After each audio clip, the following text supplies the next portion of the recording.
Muy buen día. Estamos desde Momento Médico, Asociación Médica de Antioquia. Hoy vamos a hacer un programa muy especial por tratarse no solamente de las personas y la representatividad que estas personas médicos tienen a nivel de la Asociación Nacional de Internos y Residentes ANIR, que vienen adelantando una lucha bien importante conjuntamente con todo el gremio de los trabajadores de la salud por la defensa al derecho a la salud como derecho fundamental, sino porque es necesario que la opinión pública se sensibilice en las actividades que próximamente se van a realizar por parte de múltiples organizaciones del sector de la salud y otras organizaciones que se han ido adhiriendo a esta lucha. Se encuentran con nosotros Paula Andrea Bustamante. Ella es médica residente, está haciendo la especialización en psiquiatría en la Universidad de Antioquia. Igualmente se encuentra con nosotros el doctor Salomón Flores, que está haciendo la residencia, o sea, la especialización en neurocirugía. Muy buenos días, Paula, buenos días, Salomón. Buenos días, doctor. Bienvenidos a esta casa, la Casa de los Médicos de la Asociación Médica de Antioquia. Inicialmente le voy a preguntar a la doctora Paula Andrea, bueno, ustedes son médicos más jóvenes que han tenido una experiencia más corta dentro de este funcionamiento de la actual Ley 100 de 1993 de salud. ¿Cuáles son las críticas fundamentales que ustedes le hacen a ese modelo aprobado en 1993? Bueno, doctor, en este momento, desarrollándonos como médicos generales inicialmente y haciendo nuestra residencia, hemos visto cómo en el transcurso de estos años no hay un avance en el sistema de atención a los pacientes. Los pacientes tienen muchas trabas para acceder al sistema. Las citas por médicos generales y los especialistas las controla el sistema, los controlan las EPS. Los medicamentos, a pesar de estar incluidos en un POS, generalmente es un POS que está reducido. Los médicos no podemos enviarle más allá al paciente de lo que está en la lista o no está en la lista, y hemos tenido herramientas, por ejemplo el NOPOS, los ETC, para mandarle los medicamentos, pero muchas veces, a pesar de hacer los trámites, los pacientes no pueden acceder a los medicamentos que nosotros les ordenamos. Tienen que requerir, por ejemplo, acciones de tutela o llevar trámites que son innecesarios, y que entonces hemos visto cómo los pacientes generalmente se van perdiendo entre trámite y trámite y siguen muy golpeados por el sistema de salud actual. Aunque nosotros hemos visto que la Ley 100 fue desarrollada para implementar sobre todo cubrimiento, el cubrimiento se ha logrado, no en su totalidad, pero se ha sacrificado un poco la calidad en la atención a los pacientes. Además de eso, hemos visto que por estadísticas y estudios realizados también por la OMS, hay cubrimientos, por ejemplo, en vacunación, en programas de prevención y promoción, que no tienen buen cubrimiento, y por ejemplo nuestro país es uno de los que tiene en Latinoamérica también un alto índice de mortalidad materna, que es una cosa preocupante. Entonces el sistema claramente no está funcionando. Vemos escándalos de que las EPS se roban el dinero, la salud no está metido en la salud, se está desviando, y eso prácticamente es lo que a nosotros nos preocupa, que las cosas no están funcionando. Doctor Salomón, desde 1990, después de la Ley 10 de 1990, antes de la Constitución del 91 e incluso antes de la Ley 100, se han aumentado los recursos para la salud. Teníamos un 3.5 del Producto Interno Bruto y podemos estar en 8.5 del Producto Interno Bruto. Es decir, casi que se han triplicado los recursos para la salud. Sin embargo, lo que dice la doctora Paula Andrea, los índices de salud de la población no se corresponden con los mayores recursos. ¿Qué es lo que está pasando? ¿Cómo ven ustedes la situación? Bueno, vemos que el modelo de salud implementado desde el 93 se basa en la enfermedad como un negocio. Ha desaparecido la medicina preventiva, la medicina familiar, que son herramientas grandísimas que tenemos los médicos para eso, pues para prevenir, llegar hasta un estadio avanzado de algunas enfermedades totalmente prevenibles con las políticas de la Organización Mundial de la Salud.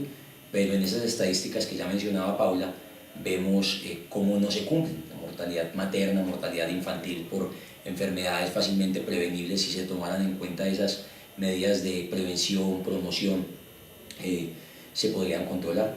El problema es que lo que se viene gestando ahora con esta nueva reforma sigue determinando la salud en la enfermedad como un negocio. Y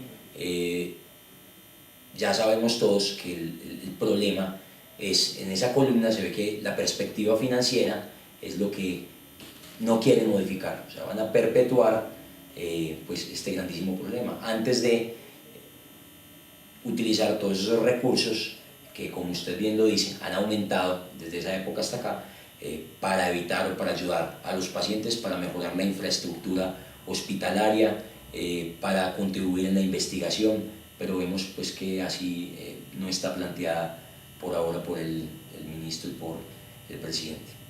Bueno, nosotros tenemos algunos estudios hechos por académicos de la Universidad Nacional, incluso estudios hechos aquí en la Universidad de Antioquia por economistas de la salud, donde estamos en capacidad de demostrar que del total de los recursos, unos 45 billones de pesos, el total de los recursos, el 30 al 35% de esos recursos se quedan en la intermediación financiera. ¿Qué significa quedarse en la intermediación financiera?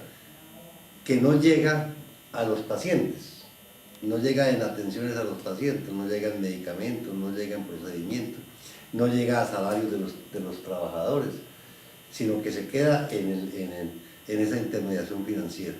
Ese es un punto que yo creo que es central en el debate actual de qué es lo que debe ser un modelo de salud y si se necesitan o no se necesitan los intermediarios financieros. Como ese punto no está tratado en la reforma, ¿o cómo ven ustedes? Porque es que el ministro nos viene diciendo que la intermediación financiera en el proyecto de reforma que está radicado en el Congreso de la República, que fue aprobado en el Senado, se acaba la intermediación financiera.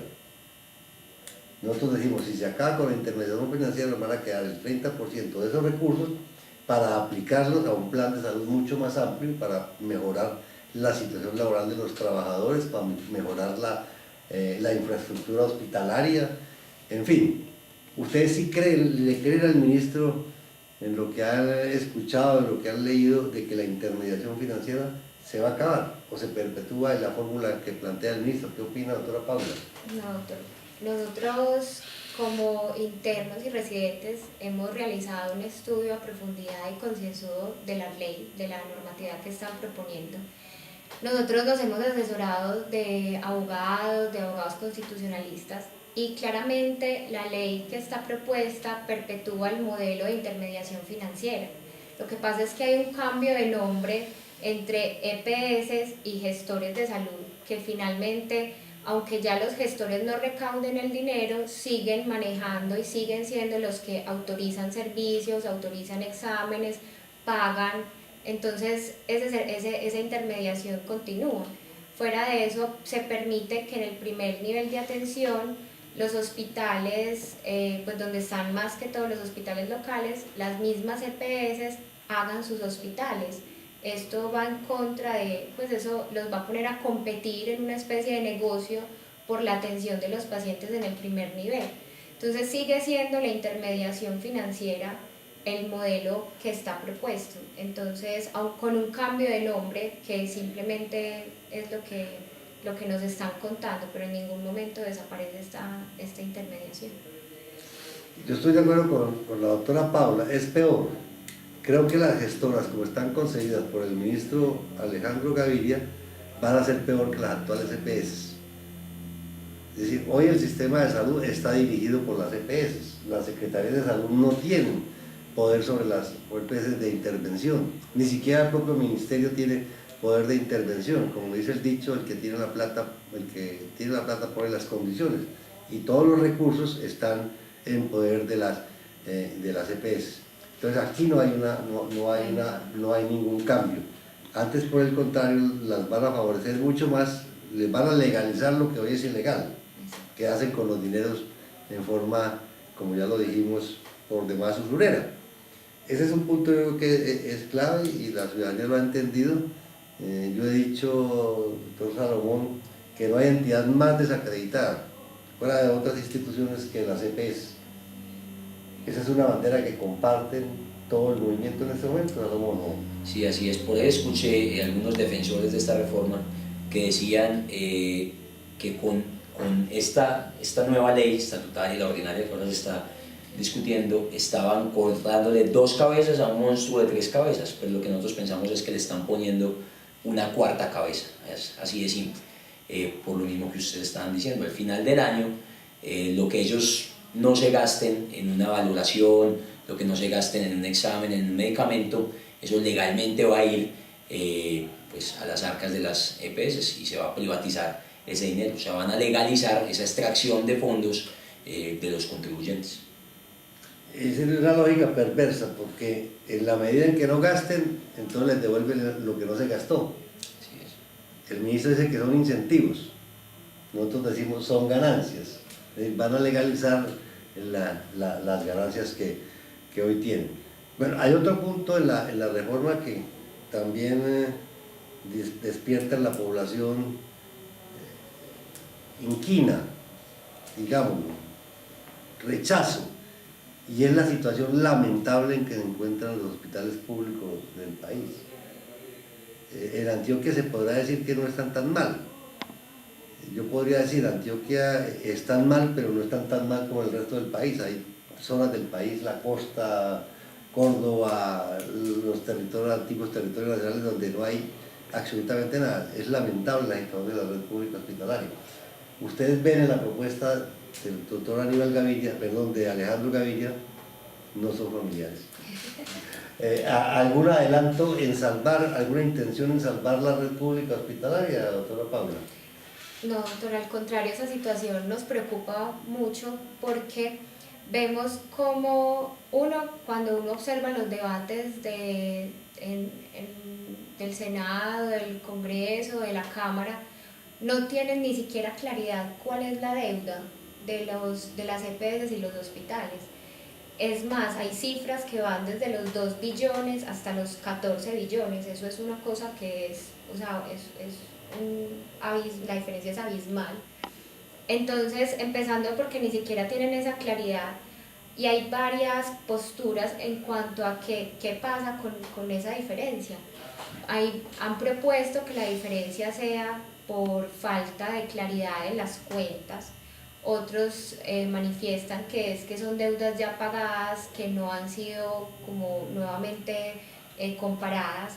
Otros dicen que si la deuda es de 180 días, la deuda es de 60 días, pero lo que uno generalmente, con la idea que se queda es que los hospitales locales han sido muy golpeados, la deuda y las carteras de los hospitales de todo el país es gigantesca. Entonces, el principal problema que le vemos es que, por ejemplo, la ley propone que los servicios o las facturas, la facturación por decirlo así, que no se paguen el primer año, o sea, en los primeros 12 meses, será olvidada. Eso va en contra hasta de los otros códigos de comercio, pues entonces uno se pregunta por qué hacen ese tipo de normas. De todas formas, lo que les comentaba anteriormente, con los hospitales locales se va a formar una competencia entre EPS que puedan armar su red dentro de una localidad que no tenga, pues que les sea rentable. Nosotros vemos cómo todos los días se cierran hospitales que para el Estado o para las EPS no les den mucha plata. Pero, por ejemplo, nos estamos quedando sin servicios de pediatría, sin servicios de obstetricia, pero Medellín, Antioquia tiene una concentración, por ejemplo, de resonadores que no la tienen ciudades más grandes que nosotros. Fuera de eso vemos que nos preocupa también otra norma que dicen que los alcaldes y los gobernadores podrán nombrar a libre escogencia y remoción los gerentes de los hospitales y las juntas. Eso lo que va a hacer es empeorar lo que pasa en muchas otras partes, que es no eso es la meritocracia, sino que es a dedo. Entonces nos preocupan mucho, nos parece que los hospitales locales, los hospitales públicos van a ser muy golpeados por esta norma. Sí, es cierto, la red pública hospitalaria hoy soporta una gran liquidez, una gran cartera acumulada de varios años. Muchos hospitales han castigado la deuda ya, han hecho borrón y cuenta nueva. Sin embargo, siguen acumulando cartera, puesto que a pesar de las medidas que ha tomado el gobierno y la intervención de la Superintendencia Nacional de Salud, las EPS dejan no pagar. Es un mecanismo de acumular ganancia. No atendiendo pacientes, como ustedes acertadamente lo dijeron, creando barreras de acceso, evitando que los pacientes consulten, pero a la vez cuando consultan, no pagándole al prestador. Entonces ellos se quedan con el dinero, tanto el sector privado como el sector público. Yo tampoco comparto la idea tuya, Paula, de que no veo en la propuesta del ministro que haya una norma específica que salve financieramente a los hospitales. Antes, por el contrario, por ejemplo, el tema de las facturas a 12 meses y no a 3 años, como lo plantea la norma es supremamente delicado. Ese es otro punto que el gobierno nacional no le da salida en la reforma, y es urgente que se dé salida en la reforma al problema de la deuda, tanto del prestador público como del prestador privado. Porque aquí los que han pagado el pato son los trabajadores y los enfermos. Los trabajadores que no les pagan. Vea, yo les cuento, y ustedes lo saben más que yo. Hay muchas personas que se van a hacer el año rural, servicio rural obligatorio, están 6 meses. Cuando antes que eran 6 meses, trabajaban los 6 meses y no les pagaban. Las personas, los médicos se devolvían a la ciudad porque tenían que dar el campo para que llegara otro médico rural y la deuda se desapareció. O llevan 12, 18 meses sin pagarle la deuda. Hay una preocupación, sobre todo en la asociación médica, que hemos venido liderando tiempo atrás, el tema de la tercerización laboral. Durante el gobierno del doctor Álvaro Uribe Vélez, en 1997, se empezó en Antioquia un proceso de reestructuración hospitalaria.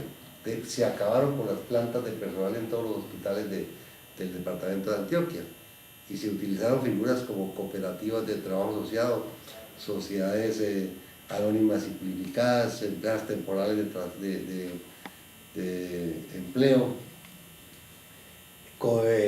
contactos sindicales, en múltiples formas tercerizadas. Solamente la planta de personal son los gerentes.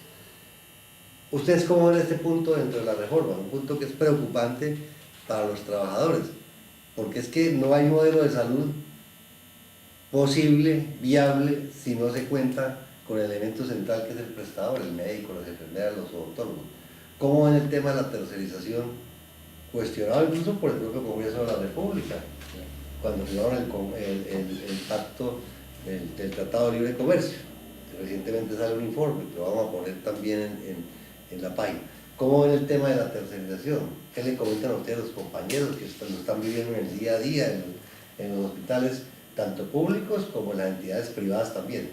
Y para complementar también algo del punto anterior, vemos cómo esta reforma, antes de tratar de salvar a las clínicas, hospitales, primero, segundo nivel, que han sido las más golpeadas y más aporreadas, todo lo contrario, es una reforma que intenta salvarle y perdonarle una deuda a las EPS. Para hablar ya de lo de la tercerización, vemos cómo los contratos de los trabajadores del gremio de salud son cada vez más inestables. Hablábamos que quizás en la ciudad hay solo 2 instituciones que contratan enfermeras, por ejemplo, o pediatras. De resto, las demás trabajan a manera de cooperativas, y estamos hablando de lo mismo, de intermediación. Esa tercerización es intermediación. Otras personas que se aprovechan del trabajo, del sudor, pues de gente que está laborando en estas clínicas para dejar un poquito de lucro. ¿Para qué? Pues para utilizar estos dineros en inversiones, en otro tipo de inversiones que no van a ir a favorecer al mismo trabajador, ni van a mejorar la infraestructura, ni tampoco se va a utilizar en el bienestar de los pacientes. Bueno, hay otro punto que fue aprobado en la anterior ley, denominada ley estatutaria, pero que se refleja también en el actual proyecto de ley ordinaria y tiene que ver con el plan obligatorio de salud, que ya no se llama plan obligatorio de salud, sino plan de beneficios, y que ya no se va a llamar plan de beneficios, sino que se llama mi plan. ¿Qué opina, doctora Paula? Recordemos que usted es especialista en psiquiatría, ya casi termina. Sí, doctor. Inicialmente en la ley 100 el tema del tratamiento de enfermedad mental no estaba. ¿Cómo es ese punto del plan de salud? Pues es otro punto de los que nos ha llamado también mucho la atención. La propuesta es entonces, como les explicó el doctor, un plan que se llama Mi Plan y que está basado en exclusiones.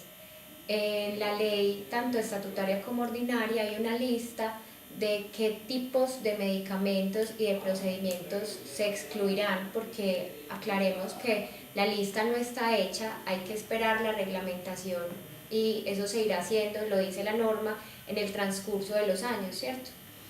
¿Qué es lo que proponen?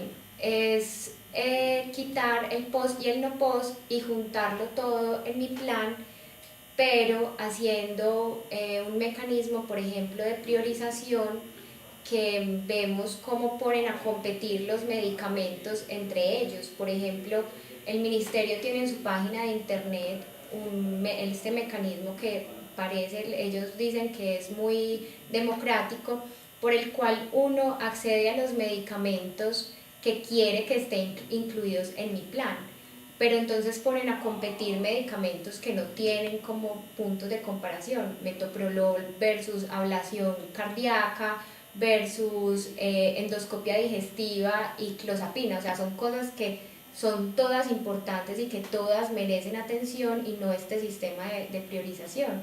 De todas formas, se supone que Mi Plan va a incluir servicios de todo tipo, pero finalmente la norma nos propone que sí va a haber una reunión y sí va a haber un proceso de priorización, pero que finalmente los que deciden qué va a estar en esa lista es el gobierno. Entonces a nosotros eso nos parece muy preocupante. A las asociaciones de pacientes y las asociaciones científicas a las que han citado ese tipo de priorizaciones, a pesar de que el gobierno ha dicho que ha sido un proceso exitoso, nosotros vemos que se salen de las reuniones, nadie está de acuerdo con esa priorización. Tenemos que esperar la reglamentación, pero no nos parece el mecanismo para realizar. Es evidente, doctora Paula y doctor Salomón, que si no se acaba con la intermediación, que se queda con el mayor porcentaje del dinero, y el gobierno está diciendo que hay que hacer ajuste fiscal del gasto público, es evidente que va a haber un recorte del plan de salud que existía, mediante el mecanismo que acertadamente Paula plantea. Un plan de salud, sí, Mi Plan, pero ese plan de salud, Mi Plan, establecido y definido por el Gobierno Nacional, Ministerio de Hacienda, Ministerio de Salud, Planeación Nacional, va a tener unas priorizaciones, y las priorizaciones es de acuerdo al marco fiscal establecido en la ley estatutaria, es decir, a la cantidad de plata que haya en la bolsa. Si la bolsa se agota, las priorizaciones, es decir, no se prestarán atenciones. Pongo un ejemplo: hay 20.000 cirugías en el país para hacer vesículas, unas policistectomías, 20.000 en el país. Eso no es una urgencia estricta desde el punto de vista médico hablando, pero esas 20.000 cirugías, policistectomías, valdrán tanta plata.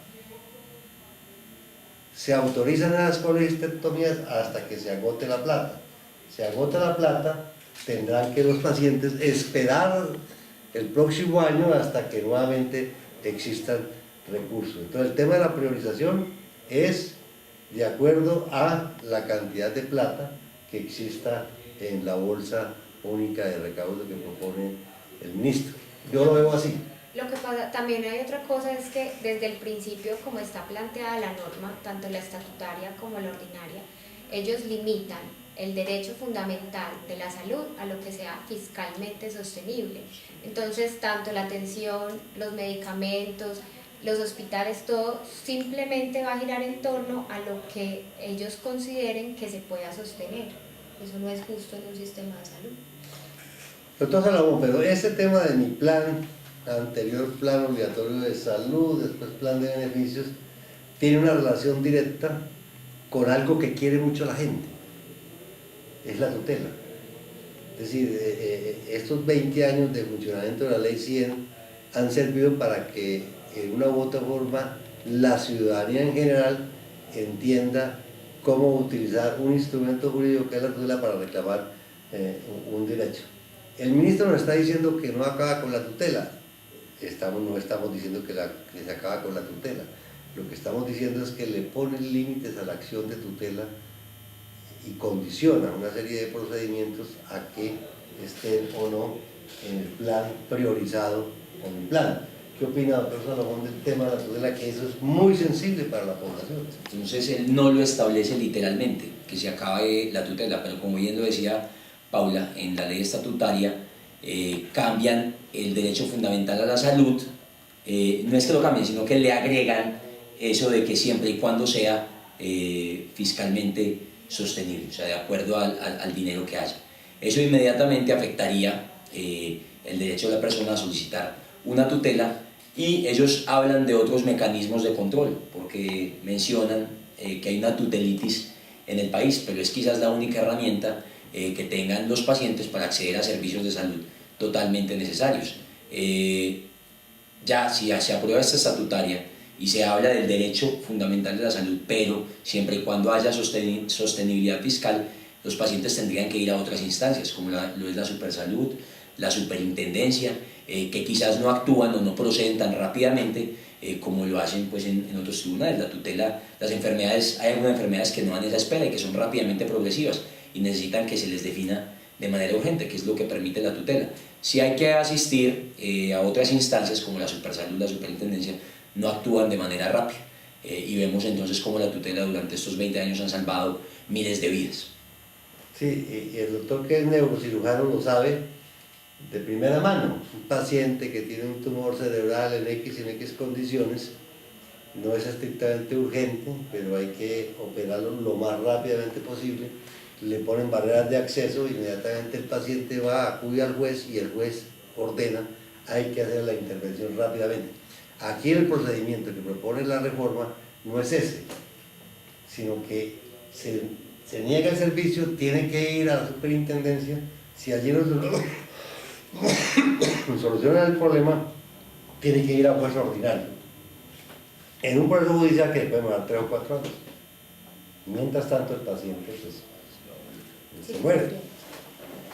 Bueno, esos son algunos de los puntos más sobresalientes de la propuesta de reforma del doctor Alejandro Gaviria y el gobierno del doctor Santos. Como vemos, ninguno de los puntos neurálgicos del debate lo soluciona la nueva ley que están proponiendo ustedes, que nos está acompañando mucha gente. Uno ve que la ciudadanía está acompañando las grandes marchas de blusas blancas que se han hecho a lo largo y ancho del país. ¿Qué más actividades? ¿Y qué ha dicho el doctor Gaviria? El doctor Gaviria se ha sentado con ustedes. En estos días dijo que sí se había sentado con las asociaciones médicas y con ustedes en específico, que están, digamos, en la punta de la movilización. Bueno, nosotros hemos estado durante estos, van a ser 2-3 semanas de trabajo arduo como residentes y como internos, estudiantes y mucha gente, no solo de la Universidad de Antioquia, sino de otras facultades de la ciudad, que se han sumado pues, a esta gran movilización para hacer esa sensibilización y educación a la gente. Es más, a los mismos especialistas y profesores de nosotros que todavía no están convencidos y que piensan que de pronto esta reforma puede cambiar un poco las cosas. Creo que nuestra generación está cansada de trabajar de esta manera, de ver pacientes que salen de nuestro consultorio y sabemos pues, cuál va a ser su fin, y estamos empezando a movernos y a cambiar todo esto, a llegar y a tocar la puerta de todas las personas para que se nos sumen y digamos no más. Queremos evitar a todo lugar esa intermediación, queremos que todo ese dinero sea invertido realmente en el paciente y asimismo construir pues como una sociedad diferente. La próxima marcha que estamos planeando grande, a pesar de que hacemos actividades y tenemos un cronograma diario de cosas para ir sensibilizando a la comunidad. Está planeada para el día 28 de noviembre del año 2013 a las 3 de la tarde. El recorrido lo van a poder consultar ustedes en nuestras páginas de internet. Tenemos una página web que es www.saluddeluto.com. Salud de Luto es solo con una D. También tenemos en Twitter una tendencia que es numeral o hashtag Salud de Luto, donde pueden incluir sus comentarios acerca pues, de lo que se está debatiendo. También tenemos la página de la ANIR Antioquia y hay una página de ANIR Nacional, donde también pueden consultar todas las actividades que estamos haciendo. Hay registro gráfico, fotográfico, en video de todo esto que estamos haciendo. El fin de semana pasado intentamos llegarle al señor presidente que estuvo en Envigado para hacernos sentir y para que nos diera un espacio para debatir sobre esto, sobre qué opinaba. Nosotros simplemente queríamos decirle que, pues, que estamos con él, pero siempre y cuando se construya un modelo de salud donde involucre a todos los sectores, donde nos tengan en cuenta nosotros pues como estudiantes, como médicos, que queremos brindarle un bienestar a estos pacientes. Queremos que pare pues todo este viacrucis que han sufrido durante 20 años. Doctora Paula, a mí me ha llamado la atención, yo llevo marchando más de 30 años. Más de 30 años llevamos marchando. Yo no había visto una marcha tan impresionantemente asistida y de tanto colorido como la de las dos últimas que hemos hecho aquí en la ciudad, se han hecho en la ciudad de Medellín. Todo el mundo impecablemente vestido de blusas blancas, con carteles dibujados hermosos, hay pintores allí, con mucho respeto dirigiéndose a la población con mucho respeto viendo la marcha. Tengo entendido que la marcha del 28 va a ser como una especie de carnaval, decía uno de los compañeros de ustedes. ¿Cómo va a ser eso? ¿Y a qué se invita? Pues nosotros estamos invitando a toda la población, tanto médicos, trabajadores de la salud, pacientes, familiares, a que nos acompañen en esta marcha del 28. Definitivamente tenemos que acceder al gobierno de alguna forma y ellos nos están viendo. Hemos tratado por vías políticas de acercarnos a ellos, con cartas, con foros, con otros gobernantes, y la respuesta ha sido un no. Ellos, muy curioso me parece que hemos hecho foros para debatir los dos puntos de vista de la reforma a la salud, y cuando queremos un punto en pro, o sea, que esté a favor de la reforma, ni el ministro Gaviria ni su gabinete nos quieren acompañar, no hay, ni siquiera la defienden. Entonces lo que hemos visto es que con estas movilizaciones logramos la atención del gobierno, logramos la atención de la población. Entonces lo que los estamos invitando es a que nos acompañen. Tenemos estudiantes muy creativos, la idea es andar por todo Medellín con sonido, con música, con las batas blancas, pero también mucho color, para demostrarle al gobierno que estamos unidos y que la propuesta única que tenemos nosotros es retire la propuesta de ley, el proyecto de ley, y nos sentamos en una mesa a hacer un proyecto de ley que beneficie a toda la población. Entonces la marcha esperamos que sea muy grande, es a nivel nacional, en otras ciudades del país también va a haber marcha ese día, a esa misma hora. Entonces la idea es unirnos todos el país por la misma lucha. Y los hospitales de los pequeños pueblos, ¿a qué los invitamos? Los de Amalfi, los de Anorí, que vengan a Medellín, o que hagan el evento allá en el pueblo, o como puedan. Bueno, somos flexibles, exacto, somos flexibles, y si quieren llamar la atención de toda la comunidad de su pueblo, están invitados a que hagan una cosa o algo que impacte, que innoven, y que su población, la ciudadanía de todos estos pueblos pequeños se enteren, porque finalmente pacientes somos todos, y sí queremos reforma, pero no así. Ha sido pues como uno de nuestros lemas, así como lo dice bien Paula. Queremos hacer algo que involucre a todos los sectores en serio, para que sea el mejor modelo de salud. Bueno, sí queremos reformas, pero no así. Me parece una frase con la cual podemos terminar esta entrevista. Saludo muy especialmente a nombre de la Asociación Médica de Antioquia, su asociación, que está dispuesta, está disponible, con las puertas abiertas, invitando a sus afiliados y no afiliados a que acompañen esta gran propuesta porque compartimos el criterio de que queremos reforma, pero no así. Sentémonos, señor gobierno, discutamos el tema a profundidad, hemos leído, no es cierto que no se ha leído, como ustedes pueden observar en estos dos dirigentes importantes del ARIP que tienen un conocimiento pleno y profundo de lo que está pasando. Muchas gracias.